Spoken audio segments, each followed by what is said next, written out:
প্রিয় দর্শক বন্ধুরা, এই মুহূর্তের জন্য মহামান্য কলকাতা হাইকোর্টের একটি গুরুত্বপূর্ণ খবর আপডেট, গুরুত্বপূর্ণ বার্তা উঠে আসছে শিক্ষক প্রশিক্ষণ সংক্রান্ত বিষয়। বন্ধুরা, সেই খবরে আমরা প্রবেশ করছি। অত্যন্ত গুরুত্বপূর্ণ ইনফরমেশন, আর্জেন্ট ভিত্তিতে এই ভিডিও আপনাদের জন্য ক্রিয়েট করতেই হচ্ছে। ভিডিওটিকে সম্পূর্ণ শেষ পর্যন্ত দেখে শুনে বোঝার চেষ্টা করবেন, ভিডিওটিকে শেষ পর্যন্ত দেখে নেবেন, চ্যানেলটিকে সাবস্ক্রাইব করে সঙ্গে থাকবেন।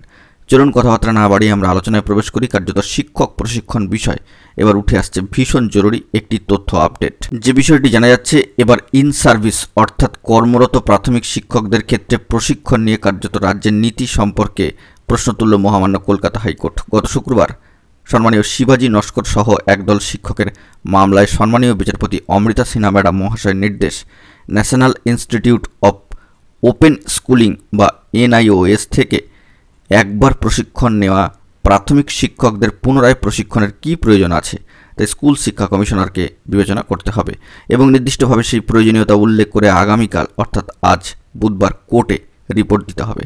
মহামান্য আদালতের সম্মানীয় সুদীপ্ত দাশগুপ্ত মহাশয়, সম্মানীয় আলী হাসান আলমগীর সহ সম্মানীয়রা মামলাকারীদের আইনজীবীরা জানাচ্ছেন যে তাঁদের মক্কেলরা NIOS থেকে একবার 1.5 বছরের প্রাথমিক শিক্ষকের প্রশিক্ষণ নিয়েছেন, এবার ফের তাদের 2 বছরের প্রাথমিক শিক্ষকের প্রশিক্ষণ নিতে বলা হচ্ছে।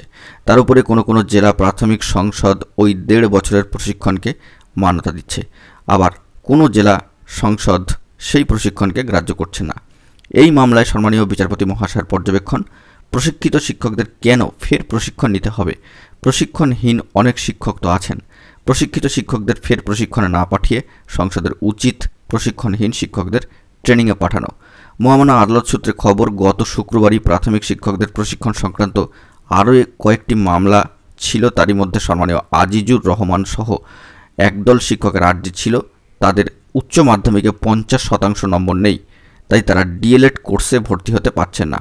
সম্মানীয় বিচারপতি মহাশয় ম্যাডাম মহামান্য কলকাতা হাইকোর্টেরই একটি রায় উল্লেখ করে বলেছেন যে মামলাকারীরা উচ্চ মাধ্যমিকে 50% না পেলেও ওই কোর্সে ভর্তি হতে পারবেন।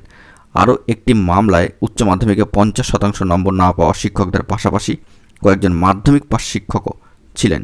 সম্মানীয় বিচারপতির অনুমতি দেওয়ার পাশাপাশি এও বলেছেন যে যারা অর্থাৎ যে সমস্ত শিক্ষকরা মাধ্যমিক পাস যোগ্যতাতেই প্রাথমিক শিক্ষক পদে নিযুক্ত হয়েছেন তাদের কেন প্রশিক্ষণের বাইরে রাখা হবে।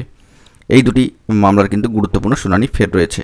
তো এই ক্ষেত্রে দেখা যাক পরবর্তী ক্ষেত্রে কী খবর আপডেট উঠে আসে। আপাতত শিক্ষক প্রশিক্ষণ বিষয়ে কার্যত মহামান্য আদালতের গুরুত্বপূর্ণ নির্দেশের খবরটি কিন্তু উঠে আসছে সামাজিক গণমাধ্যমের সূত্র ধরে। এখন এই পর্যন্তই গুরুত্বপূর্ণ আপডেটগুলি পাওয়ার জন্য চ্যানেলটিকে এখনই সাবস্ক্রাইব করে সঙ্গে থাকুন। ধন্যবাদ।